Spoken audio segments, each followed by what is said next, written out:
Qué gusto me da estar con ustedes otra vez. Un enorme gusto. Ya en este nuevo trimestre, porque ya estamos empezando el segundo trimestre del año. Ya vamos a la primera lección y la verdad es que nos espera algo realmente hermoso. Nos espera algo tremendamente bello. Así que yo voy a compartirles a ustedes, perdón, la primera lección y Cristo formándose en nosotros.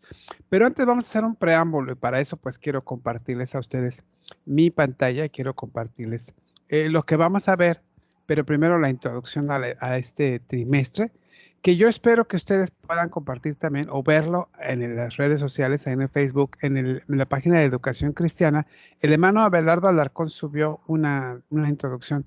Realmente, hermanos, la verdad es que está muy, muy bien esa introducción. Yo los invito a que la vean, les invito a que estén ahí, porque la verdad no se van a ustedes a enterar mucho de lo que vamos a ver en este trimestre. Yo les voy a explicar algo, pero la verdad es que no creo que lo haga yo como lo hace él. Pero espero que me puedan comprender y entender lo que vamos a ver aquí, ¿sí? Así que trataré de hacer que ustedes podamos, al igual que yo, podamos comprender. Yo a veces no me explico muy bien en las cosas, pero solo o trato de hacerlo lo mejor posible. Así que yo espero que hoy no les falle, ¿sí? Voy a compartirles la escuela sabática de este sábado, este próximo. Pero primero, bienvenidos al segundo trimestre del 2022. ¿Sí? Bienvenidos. Hermanos, miren, esta escuela nos va a esperar un itinerario de muchos pasos tras las huellas del maestro y nos espera el crecimiento.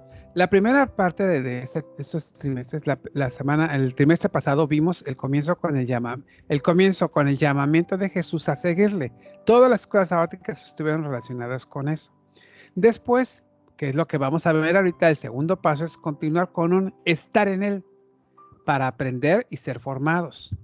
Y el tercer paso, que va a ser el siguiente trimestre, va a culminar, más no termina, con el envío a la misión. Esos son los tres pasos. Durante este trimestre vamos a enfatizar el segundo momento, para que estuviesen con él, que entendemos comprende el proceso de crecimiento con el carácter del maestro, con el carácter del maestro se forma con el discípulo o en el discípulo, ¿sí? Eso es lo que vamos a ver en este trimestre. Ahora, miren, nosotros los seres humanos tenemos unos ejes relacionales. Nuestros ejes relacionales siempre son con Dios, con el prójimo, con la creación y con nosotros mismos. Esos son nuestros ejes relacionales. Nosotros nos movemos allí. Allí entendemos esto. Miren, la meta final del proceso de formación es adquirir el carácter de Cristo. Y esto no se basa en la información que tengamos, sino en los rasgos que nos identifican y nos hacen ser parecidos a Jesús y ser un reflejo de Él en el mundo. Si esos ejes relacionales, en lugar de yo dijera a Cristo, ¿cómo estarían en torno a Dios, en torno al prójimo y en torno a la creación? Estarían excelentes, ¿verdad? Porque es Cristo. Bueno, pero como ahí dice yo cómo estoy en esos ejes relacionales, cómo me encuentro.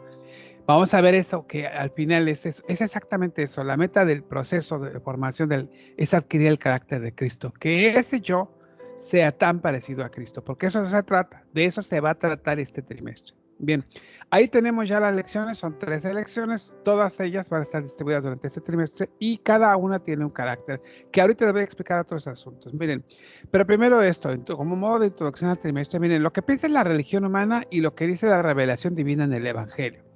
La religión humana, lo que el hombre es, se confecciona de un Dios hecho a su propia imagen y semejanza. Romanos 1:21, ¿se acuerdan que dice que lo glorificaron, se crearon a las criaturas, adoraron a las criaturas antes que a Dios, etcétera? Todo eso. Y en la relación divina en el Evangelio, la iniciativa del Padre para venir al encuentro por medio de Jesucristo del ser humano, el cual se había perdido.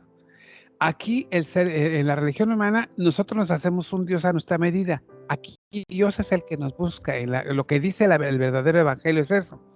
Lo que dice la religión humana es que pretende que mediante rituales y ceremonias influir y cambiar su realidad utilizando a esos dioses, pero con fines egoístas. Voy a ver si porque cada una de esas cosas que vemos nosotros, cada una de esas cosas que estamos tratando es, por ejemplo, Isaías 44:17 iba a ver el pasaje, pero recuérdelo, es aquel que se hace de un tronco, se hace dioses y los adora, etcétera, etcétera. Y en Jeremías 18:12 es que de nada nos sirvió porque nos fuimos hacia los otros dioses, hacia el paganismo, nos fuimos hacia la idolatría, etcétera.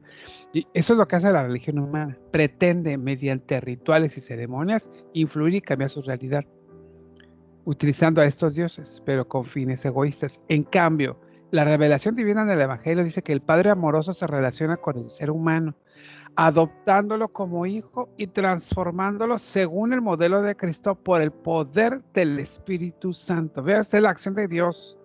Aquí son acciones del hombre, eso es religión. Y acá son acciones de Dios. Esto, hermanos, es lo que Dios hace. Es lo que realmente dice el Evangelio que trata de hacer Dios. Miren, aquí, entonces, en esto de pretender mediante rituales, fíjense bien, hacemos tres cosas. Se transforma en un mérito o un sistema de méritos. Y en el Evangelio dice que el encuentro con Dios, con el ser humano, mediante el Evangelio de Jesucristo, resulta un mérito completamente divino, no de nosotros. Nosotros queremos hacer las cosas para agradar a Dios. Dios es el que hace el mérito. Dios se lleva el mérito. 2. Los méritos conducen a la arrogancia, el orgullo o la soberbia, según Ezequiel 7:19 y Efesios 1:19, 2 al 9, 2 y 9, dice así, que ellos se envanecieron, se enorgullecieron, ellos se sentían soberbios. ¿Qué pasaba con los fariseos? ¿Qué pasaba con los escribas? Así igual pasaba con ellos. Los pasajes que ustedes pueden leer ahí, no los voy a leer por propio de tiempo, porque de todos modos me va a llevar mucho por la introducción y luego aparte de la escuela. Por eso no voy a leer los textos, ustedes léanlos en casa. Miren, en la relación de la revelación divina del Evangelio dice que queda eliminada toda posibilidad de que el ser humano sea arrogante frente a Dios o frente a sus hermanos, porque no es un mérito de él, sino de Dios. Y tercero, la religión humana dice que aleja de la posibilidad de encontrar y reconocer a sus semejantes, de amar auténticamente y de hacerse responsable de la creación de Dios. Cuando el Evangelio verdadero dice que el Evangelio nos acerca a nuestros hermanos y hermanas y nos capacita para ejercer un señorío responsable, una mayordomía de la creación de Dios. Entonces vean ustedes, ahí está en contrapeso y vean cómo entonces realmente a veces nosotros somos así y somos religiosos. Ahí es donde nosotros somos religiosos. ¿Bien? ¿Se dan cuenta? Bien, por lo tanto, crecer como discípulo no significa limitarnos a los aspectos religiosos, sino morir cada día en nosotros para vivir más para Cristo, permitiendo que Él crezca en nosotros. Esto es posible solamente por el encuentro con el Evangelio, por la comunión con Dios y por la experiencia real en nuestra vida del poder del Espíritu Santo. Qué tremendo está esto, ¿sí? Léalo usted en casa, léalo. Ahora que tenga su escuela sabática lo va a leer y se va a dar cuenta de esto. Esto está tremendamente hermoso. Entonces, nuestro eje relacional, hermanos, ¿sí? Vamos a irlo acomodando en las lecciones que van a aparecer de esta manera. Por ejemplo, en nuestro crecimiento en relación con Dios van a ser las lecciones 4 y 5. El crecimiento personal van a ser las lecciones 6 a la 8. El crecimiento en la relación con nuestro prójimo se van a ver en la lección 9 y 10 y el crecimiento en relación con la creación, las últimas dos lecciones, 11 y 12. Esto es lo que vamos a ver en todo el trimestre. Por lo tanto, esperamos que con esta oportunidad nuestro aprendizaje sea más experiencial que intelectual, de tal manera que resulte más formativo que informativo, ya que el ministerio de la vida cristiana es Cristo en vosotros, la esperanza de gloria. Colosenses 1:27. Amén. Esto es lo que vamos a ver. Así que entremos en materia. Vamos a ver nuestra escuela sabática y nuestra escuela sabática de esta lección número 1 y se llama Cristo formándose en nosotros. Recuerden que el título general es crecer como discípulos. Ya vimos el trimestre pasado el llamamiento a ser discípulos. Ahora es crecer como discípulos.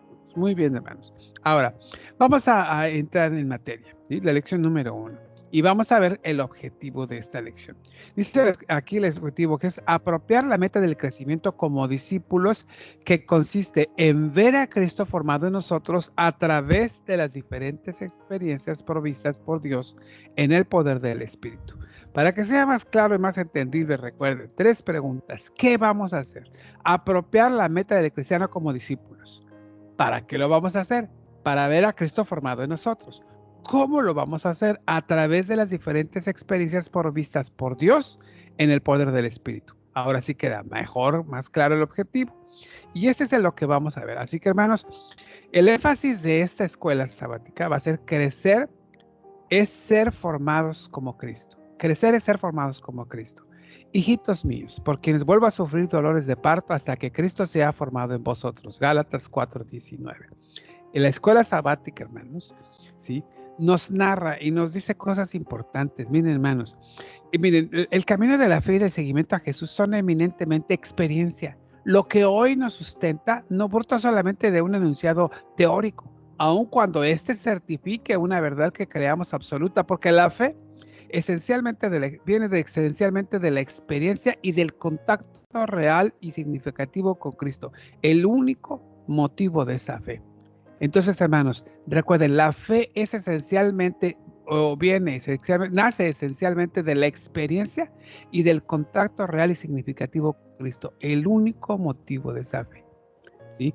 Miren, es claro que en nuestro proceso como cristianos vamos a aprender muchos conceptos bíblicos, eso sí es claro, ¿sí? Vamos a tener acceso a una gran información o cúmulo de información, pero sin embargo, hermanos, cuando las verdades bíblicas no son aplicadas a la vida, estas siguen siendo verdad, pero no son una experiencia real para la vida del discípulo, ¿sí? Ejemplos podemos poner muchos, pero bueno, pues un creyente puede estar completo, puede estar completamente de acuerdo en un enunciado bíblico, pero no puede ser una experiencia de vida para él. Y si no es una experiencia de vida para él, entonces no tiene esa motivación para crecer o para desarrollarse o para cambiar o transformar su vida, ¿sí? Qué importante es esto. Entonces, cuando la vida cristiana, hermanos, cuando la vida cristiana se conduce solo en el nivel de una aceptación teórica de los enunciados bíblicos, entonces no llega a generarse cambios reales ni profundos en el carácter, conducta, hábitos, pensamientos, valores y actitudes, cuando no se tiene una experiencia real con Dios. Hace algunos años prediqué en una de las iglesias que su servidor pastoreaba y predicamos el Salmo 133, ¿se acuerda? Mirad cuán bueno y cuán delicioso es habitar los hermanos juntos, es como el buen óleo que desciende sobre la cabeza, la barba y la barba de Aarón y baja hasta el borde de sus vestiduras, es como el rocío de Hermón que desciende sobre el valle y todo lo que toca tiene vida. Bueno, hablando de eso, hicimos una predicación sensorial, vamos a decirlo así, porque les llevé para que los hermanos fueran aprendiendo, les llevé algunas presentaciones para que ellos fueran conociendo cómo estaba el templo y las escalinatas, cómo se cantaban algunos salmos, y los salmos iban siendo graduales, se iban cantando según un escalón, se cantaba un salmo, si subía otro escalón, cantaban otro salmo, y así se iba hasta que llegaban a que es el 133, que es ese sermón, ese salmo de una vivencia. Entonces los hice que los hermanos, cerrados sus ojos, olieran un spray que eché y que era uno de esos para oler bonito de la habitación. Y te dijeron, ay, qué hermoso. Bueno, pues entonces esa es la armonía que se siente, así se vive. Probaron una fruta que les llevé y dijeron, ay, qué rica y deliciosa. Así es la comunión entre los hermanos. Eso, si usted, hermano, no lo experimenta así, no lo puede vivir así la comunión. Va a decir, qué bueno, nos reunimos y todo, pero tiene que vivirla. Si solo es un mero hecho el saber que mirad cuán bueno y cuán delicioso es habitar los hermanos juntos, si solo es una cuestión intelectual, pues suena muy bonito, sigue siendo una verdad, pero no es experiencia. Y si no tienes experiencia, entonces no puede vivirlas, no puede sentir lo que es la comunión, no puede sentir, desear estar con los hermanos. Por eso, hermanos, acostumbrarse a realizar todas las cosas como si fuesen un programa que ya se tiene ensayado y memorizado, de a poco nos llevará a extraviar el significado el significado profundo de la identidad cristiana, ¿sí? Nos va a hacer que nos perdamos. Va a ser eso. Va a ser estéril, va a ser vano, no va a servir de nada. Necesitamos apropiarnos de eso. Por eso, hermanos, miren, con el tiempo una rutina religiosa estéril aniquilará el verdadero seguimiento a Jesús y nos llevará a vivir una simulación o una vida superficial sin crecimiento y desarrollo palpables. Va a ser costumbre reunirnos, va a ser costumbre hacer tal o determinada cosa y no va a traer ningún beneficio, ningún fruto. Por lo tanto, hermanos, el verdadero discipulado es experiencia, es cambio, es renovación continua y progresiva, es la vivencia real de las enseñanzas de Jesús. Amarás a tu prójimo como a ti mismo. El discipulado es fruto, hermanos, es crecimiento, es madurez, es encuentro con Dios y con el prójimo. ¿Sí? Imagínense al pueblo esperando ahí que la nube descendiera para encontrarse con Dios. Le faltaba encontrarse con el prójimo. Así, en esa emoción de ir a ver a Dios o de encontrarse con Dios, tiene que surgir la emoción de encontrarse con el prójimo. Y hermanos, 3, el discipulado está basado en una espiritualidad auténtica y refleja un cristianismo real hasta que Cristo sea formado en nosotros. Esto es lo que vamos a ver, ¿sí? Hasta que Cristo sea formado. Y va a ser con base en la experiencia.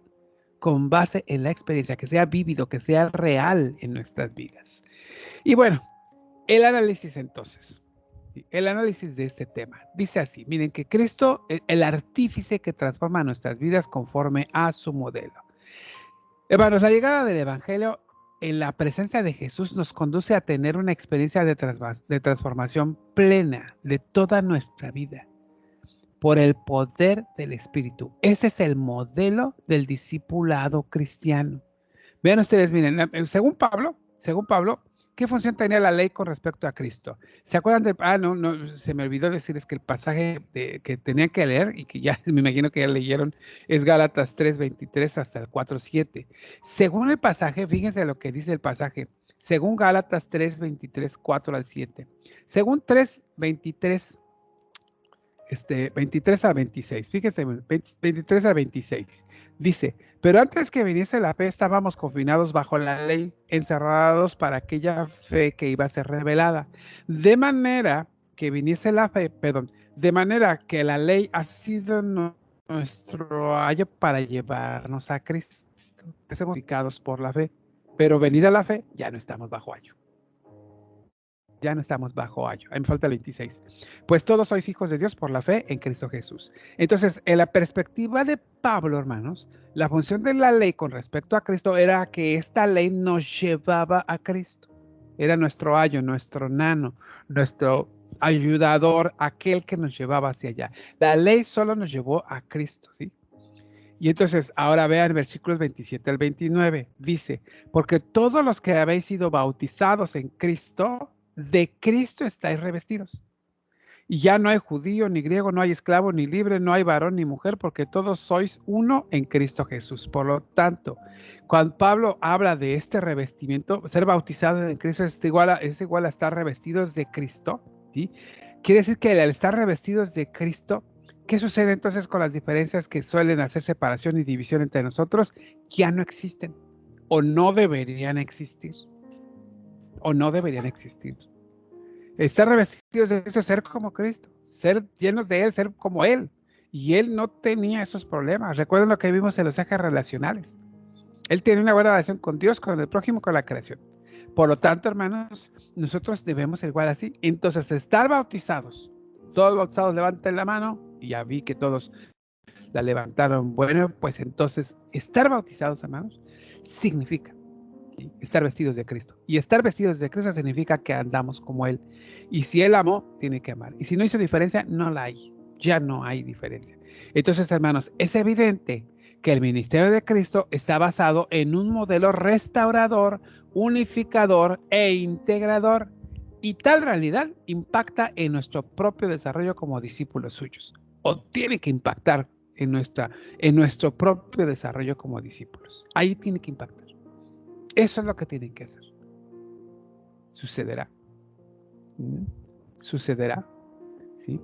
Entonces, tomando en cuenta esta porción bíblica, hermanos, la porción bíblica, vamos a regresar al capítulo 4, versos 4 al 7, y vamos a analizar la experiencia personal conforme a las siguientes cuestiones. Bien, primero vamos a leer 4, 4 al 7.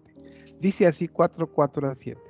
Pero cuando vino el cumplimiento del tiempo, Dios envió a su Hijo, nacido de mujer y nacido bajo la ley, para que redimiese a los que estaban bajo la ley, a fin de que recibiésemos la adopción de hijos. Y por cuanto sois hijos, Dios envió a vuestros corazones el espíritu de su Hijo, el cual clama, Abba, Padre.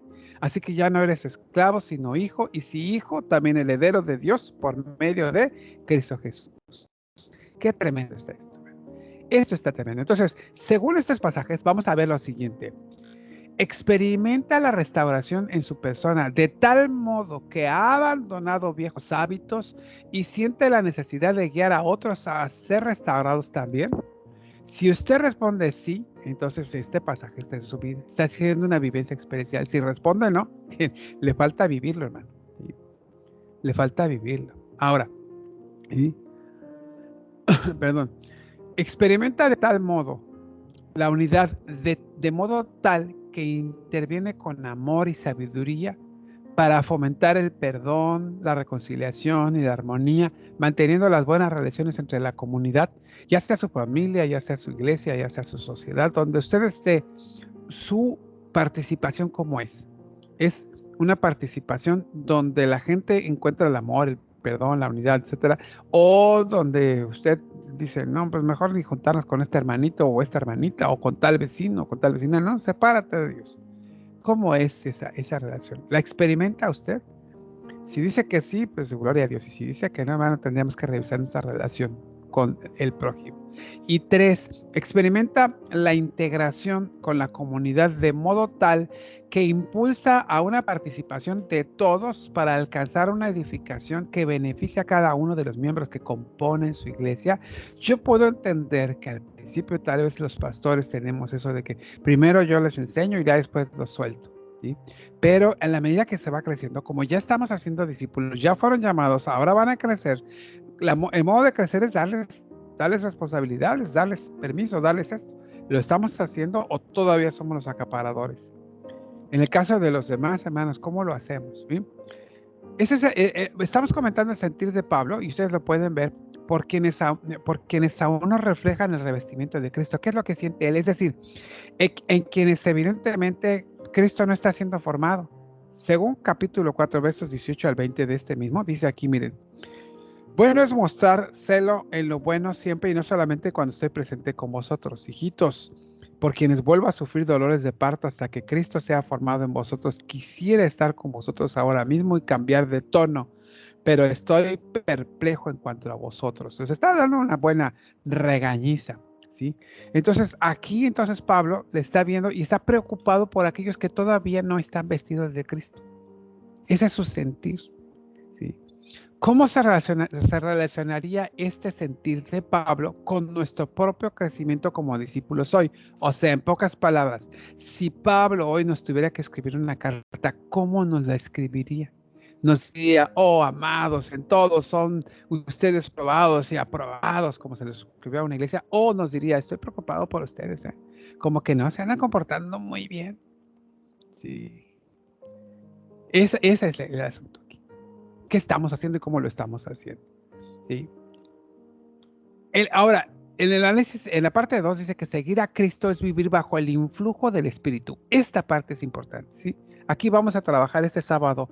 Ustedes en sus iglesias van a trabajar estos aspectos. Miren, sí, considerando ahora, vamos a ver, considerando el versículo 4 al 7 del capítulo 4 que ya leímos, 4 al 7, ¿se acuerdan que vimos? ¿Sí? Se los voy a leer otra vez para que lo recuerden. Pero cuando vino el cumplimiento del tiempo, Dios envió a su Hijo, nacido de mujer y nacido bajo la ley, para que redimiese a los que estaban bajo la ley, a fin de que recibiésemos la adopción de hijos. Y por cuanto sois hijos, Dios envió a vuestros corazones el espíritu de su Hijo, el cual clama, Abba, Padre. Así que ya no eres esclavo, sino hijo. Y si hijo, también heredero de Dios por medio de Cristo. Ahora, con este texto en base, ¿cuál ha sido el factor fundamental para que hoy recibamos la adopción de hijos? ¿Cuál ha sido el factor fundamental según este pasaje? ¿Sí? ¿Sí? Entonces, el factor fundamental para que hoy recibamos la adopción de hijos es Cristo Jesús. Porque Él le envió a su Hijo, nacido bajo la ley, nacido de mujer y nacido bajo la ley, para que nos redimiese. ¿Sí? Para que nos redimiese. Ese es el factor principal. ¿Ok? Ahora, esta adopción, hermanos, nos coloca en una nueva relación con el Padre. Y entonces podríamos experimentar la realidad que es un descubrimiento, hermanos, que se hace día a día por la presencia del Espíritu Santo en nosotros. El Espíritu nos ayuda a configurar, nos ayuda a entender nuestra vida según el modelo de Cristo. Entonces pregunto, ¿puede llamarse cristiano aquel creyente cuya vida se conforma con realizar un programa semanal en lugar de crecer y transformar según el modelo de Jesús? Y la respuesta obviamente tiene que ser, pues no, hermano. Pues no, ¿por qué? Porque no puede ser posible que solo vivamos de religión, lo que vimos al principio. Mitos, perdón, de méritos. No podemos hacerlo. O sea, usted no va a ser, no es salvo solo porque vaya los sábados a la iglesia. ¿Tiene que ir a la iglesia? Sí, sí, tiene que ir, definitivo. Pero no va a ir para ser salvo, porque es salvo, por eso va. Su vida tiene que ser transformada por Cristo y entonces todo lo que haga, todo lo que hacíamos antes se torna de ser puro cuestiones de programas semanales, cuestiones de hacer cosas así, nada más como así, se tornan ahora en experiencias vivenciales. Un culto cambia, hermanos. Cuando estamos en Cristo cambia. Cuando no estamos en Cristo es solamente cumplir y hacer nuestro programita y tener nuestro ministro de alabanza, etcétera, y cantamos, ya sabemos cuáles cantos, etcétera, etcétera.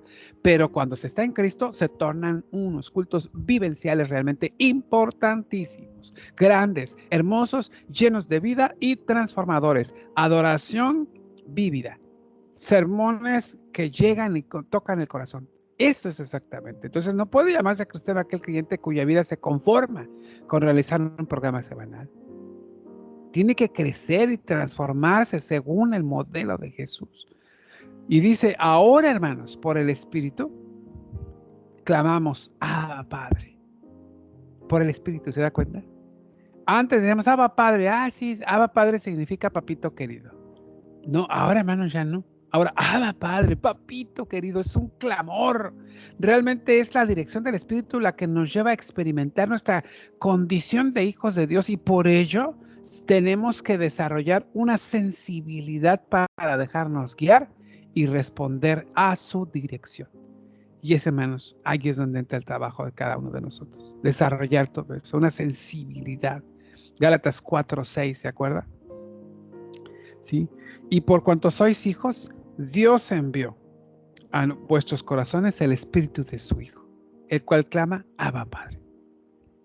Así que, hermanos, ya no somos hijos, ya no somos esclavos, sino hijos. Ya no nos vamos a mover como esclavos, nos vamos a mover como hijos. Y el hijo no se va a mover nunca igual que un esclavo, hermanos. Nunca jamás, nunca de los jamases, ¿sí? Eso es lo que vamos a hacer. Mire, Romanos 8:14 al 16, le lo voy a leer rápidamente. Yo sé que lo va a leer usted, y eso me consta porque yo sé que usted es bien capaz para esto, pero mire, se lo voy a leer para que ahorita podamos platicar sobre esto. 8:14 al 16 dice así, mire. Dice así, porque todos los que son guiados por el Espíritu de Dios, estos son hijos de Dios. Pues no habéis recibido el espíritu de esclavitud para estar otra vez en temor, sino que habéis recibido el espíritu de adopción por el cual clamamos, Abba Padre. El espíritu mismo da testimonio a nuestro espíritu de que somos hijos de Dios.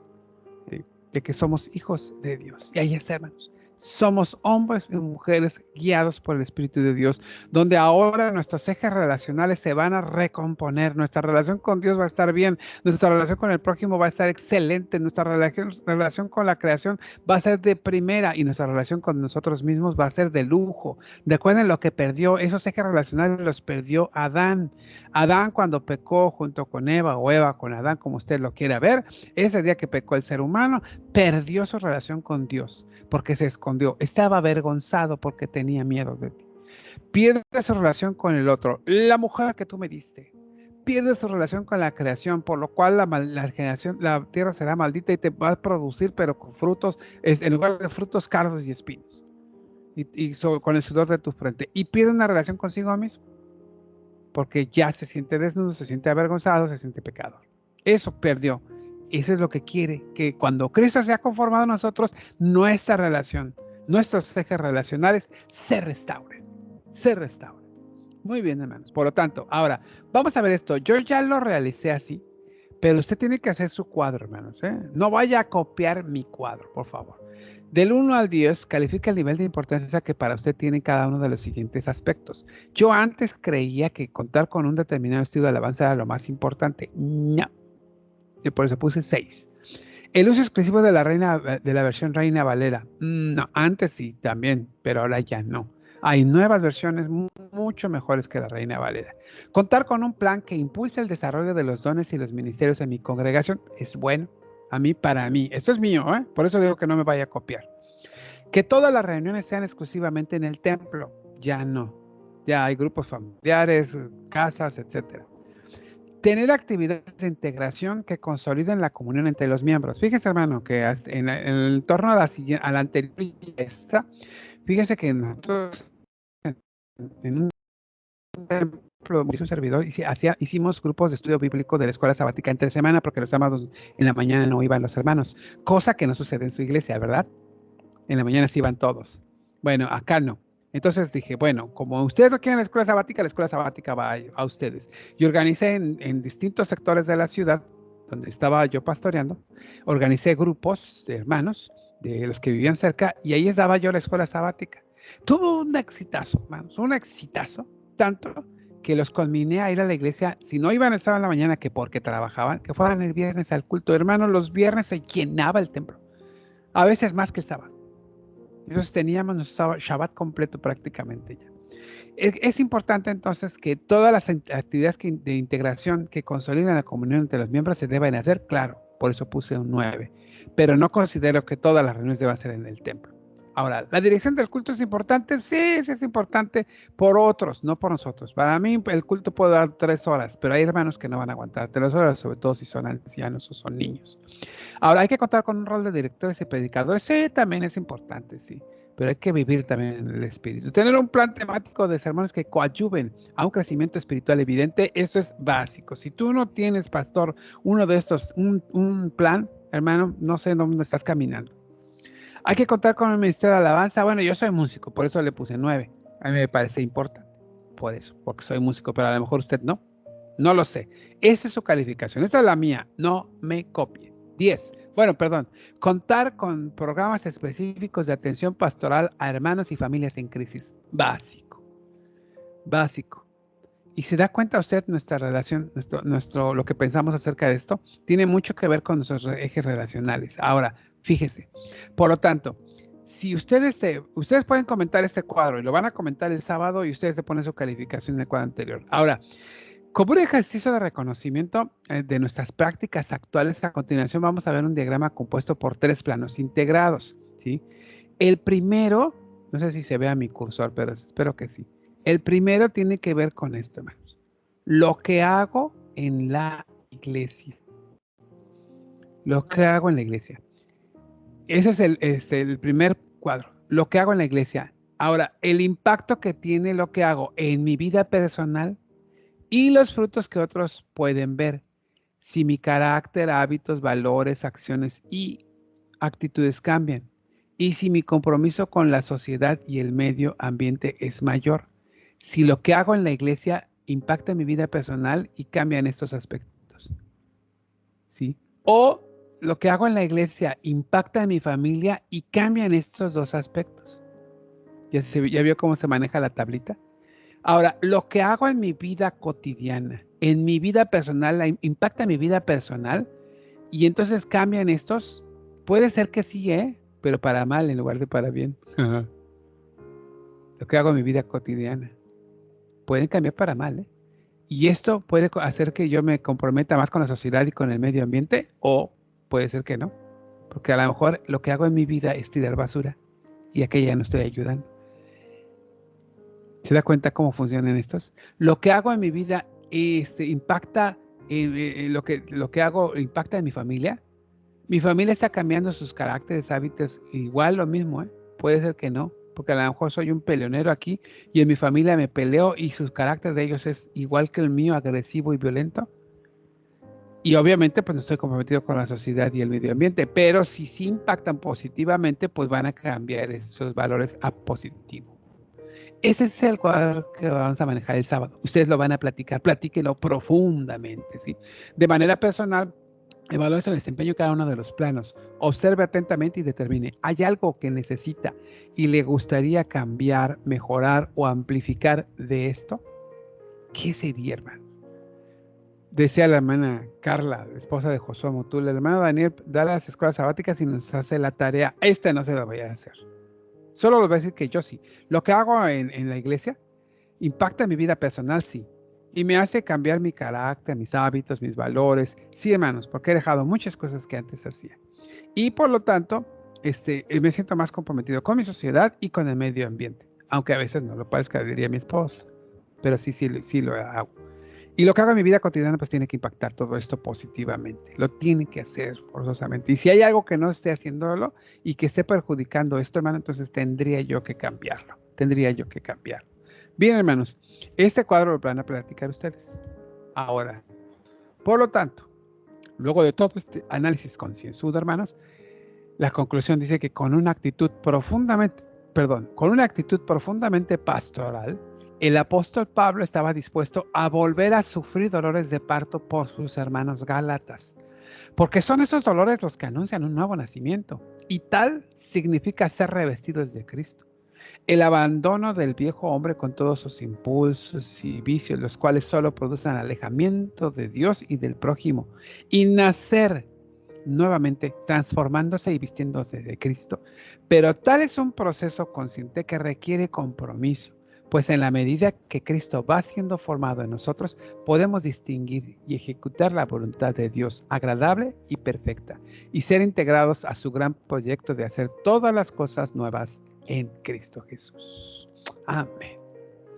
Esta es la escuela sabática, hermanos. Esto es lo que nosotros estamos viendo. Y es lo que vamos a ver para este próximo sábado. Así que, hermanos, yo los invito, después de esta larga escuela, que ahora sí me di mucho porque tuve la introducción, pues yo les invito a que este sábado ustedes se junten con su iglesia y hablen acerca de esto. Ahora, ¿cómo vamos a crecer? Ya nos llamó, primera fase, segunda etapa, segunda fase. Ahora, ¿cómo lo vamos a hacer? ¿Cómo vamos a crecer? Bueno, pues aquí está la base. Estemos empezando. Aquí vamos a empezar. Lección número 1.